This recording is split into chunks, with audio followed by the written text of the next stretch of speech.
જય દ્વારકાધીશ. માંગો વીસ ને આપે 30. મારા જય દ્વારકાધીશ. જો આજે પાછા આપણે ગુરુ આશ્રમ નાની કોડિયા જે ભાવનગરથી વર્તેજવાળા રોડ ઉપર છે ત્યાં આવી ગયા. તેથી બાપુના દર્શન નહોતા થયા તો આજે આવ્યા અને તમને દર્શન કરાવીએ, ભગવાનના દર્શન કરાવીએ. અહીંયા શું શું ગતિવિધિ ચાલે છે બધું તમને જાણ કરીએ. જો આપણે મા નાની ખોડિયારને પગે લાગી લઈ.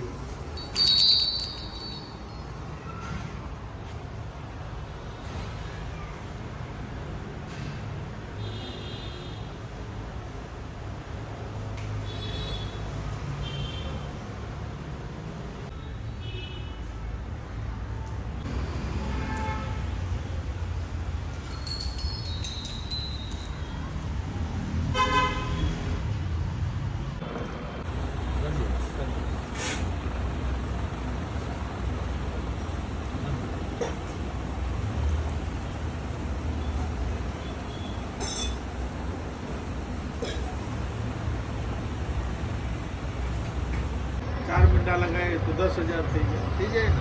આંકડા ન હોય તો આંકડા ન હોય તો બંદો કઈ કામ નહીં કરે. એમ રટન એક ઇષ્ટ દેવતાના રટન હોવું જોઈએ. હા એ સિદ્ધ થઈ જાય તો પછી બધે દેવી દેવતાઓ કામ કરે અને એ ના હોય તો કોઈ કામ ન આવ્યા. ભગવાન કરતા ભગવાનનું નામ તો મોટું છે. તો અત્યારે તો બધા રામ સામે દરબારમાં બેઠે એટલે બધા રામને જોઈને વખાણ કરે એટલે રામની બડાઈ કરે. બાકી નામના મહિમા એ લોકોને કોઈને ખબર નથી. એટલે કંઈક એનો પ્રકાશ કરવું જોઈએ. મારે નારદજીને મનમાં એવો વિચાર કર્યો. નારદજી દિવસ ફરતા ફરતા જતા હતા તો જોયા અયોધ્યામાં રાજ દરબાર લાગી ગયા છે. બે બેઠ્યા હતા ગુરુના આસન પર. નારદજી નીકળતા હતા એમાં કાશીના રાજા આવ્યા. કાશીના રાજા પહેલેથી બ્રાહ્મણને રાજા બનાવ્યા છે.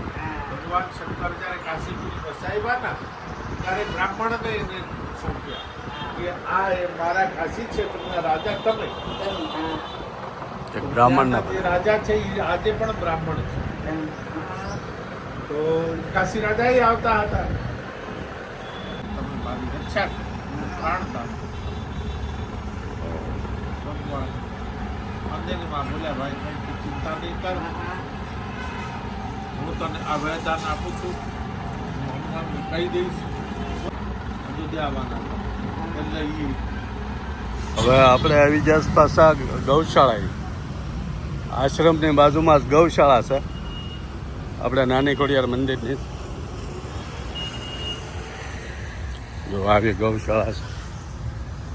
અહીંયા જે લોકો રહેતા હોય એના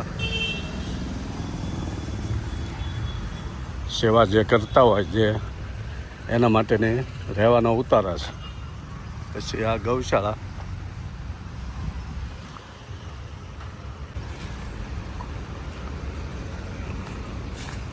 આખો નીરાવનો છે.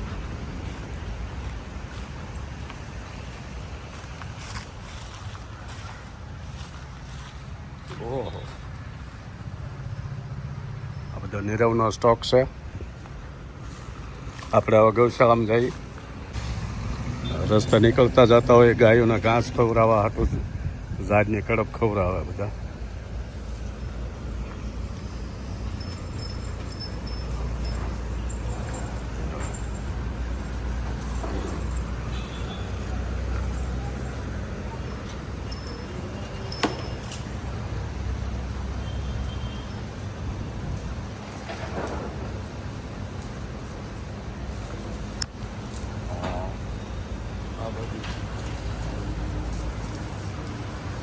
આવડી મોટી ગૌશાળા છે. મોટી જે લોકોને ઘાસ ખવડાવવું હોય અહીંયા અંદર રૂબરૂ આવીને ઘાસ ખવડાવીએ કે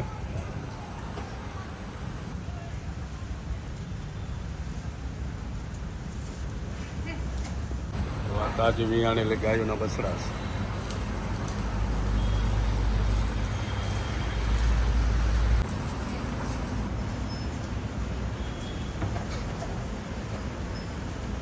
અને કેટલું છે બે? એક 3 એકોન ત્રણ. હા ઓહો.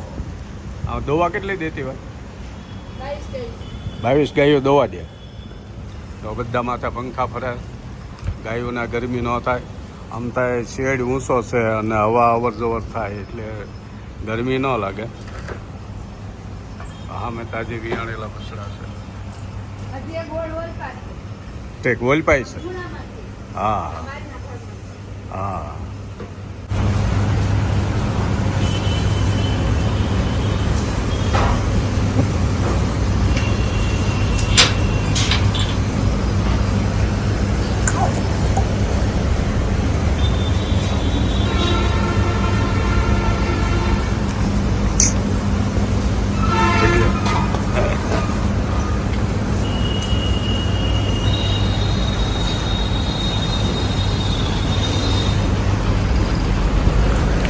ગૌશાળામાં આંટો મારીએ ત્યાં આપણને નવી ઉર્જા મળે.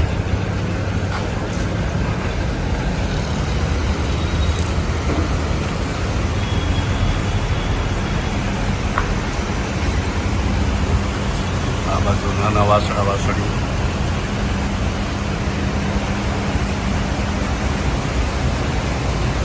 બધી એક એકથી સળિયાથી ગાય છે.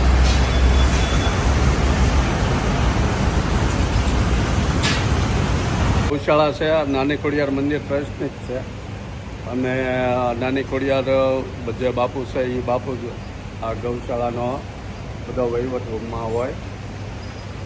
સેવાદારો સેવા કરે.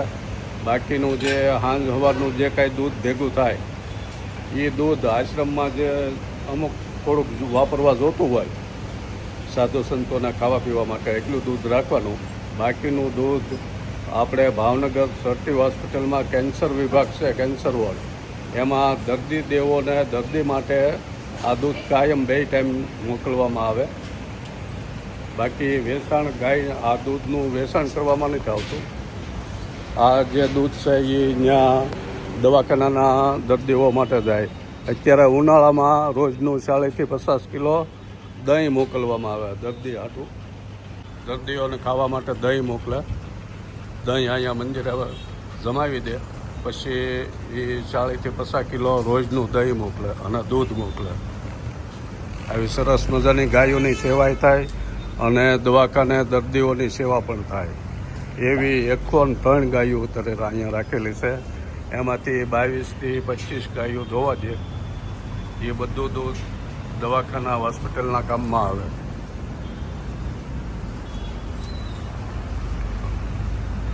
એવું સુંદર આયોજન બાપુ દ્વારા અહીંયા થયેલું છે. નાની ખોડિયાર મંદિર ભાવનગર રાજકોટ હાઈવે ઉપર. એમાં ભાવનગરથી રંગોલી ચોકડીથી વર્તેજની વચ્ચે જાતા ડાબા હાથ ઉપર ગૌશાળા આવેલી છે. તમે લોકો ગમે ત્યારે અહીંયા નીકળો તો આ ગૌશાળાની અવશ્ય મુલાકાત લેજો. અને બહુ સારી ગાયોને રાખવામાં આવે છે અને દૂધની વ્યવસ્થા મેં કીધી એમ હોસ્પિટલમાં દર્દીઓ માટે કરવામાં આવે છે. એવું સરસ આયોજન છે.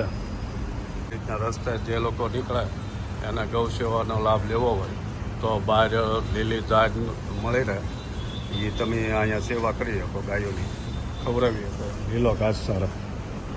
ક્યાંથી નીકળાય બે? નાના નાના બસરા જો.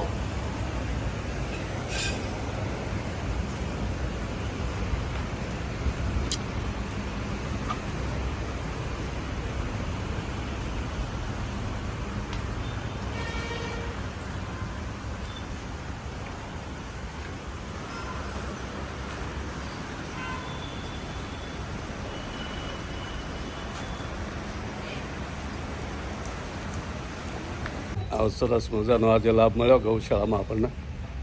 તો બાપુ ગઈ ગયા જયદેવદાસ બાપુ સીતારામ.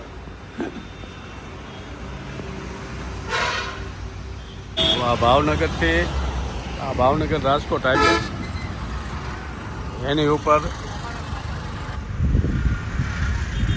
આ ગૌશાળા છે.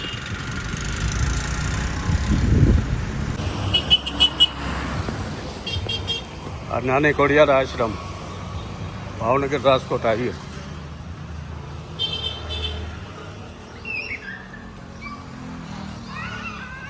સામે બાપાની બેઠક હોય. તો આ ટાઈપનો રસોડો છે. મોટો ઉત્સવ હોય, સમય હોય તો અહીંયા જો આવી રીતની સૂર્યો બધી મોટી મોટી, આવો વિશાળ સમય હશે. આ કોઠા રૂમ છે બધા. આમાં લાકડાનો સ્ટોક બર્તન તરીકે. તુલસીનું વન છે આખું, કેટલા તુલસીમાં.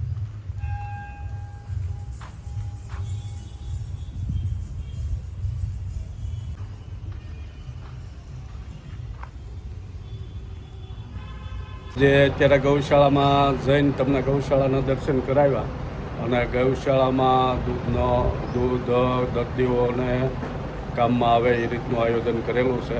તો ગૌશાળામાં ગાયોની સેવામાં અને દર્દીઓની સેવામાં તમારે કોઈ પણ જાતનું યોગદાન દેવાનો વિચાર હોય તો નીચે ગૂગલ પે નંબર અને બેંકની ડિટેલ આપેલી છે.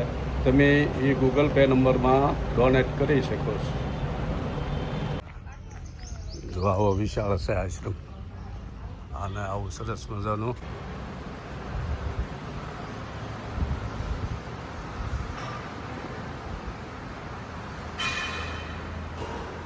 જો આજે સંતોની સાથે આપણે મંદિરે પ્રસાદ લેવાનો સૌભાગ્ય પ્રાપ્ત થયું છે.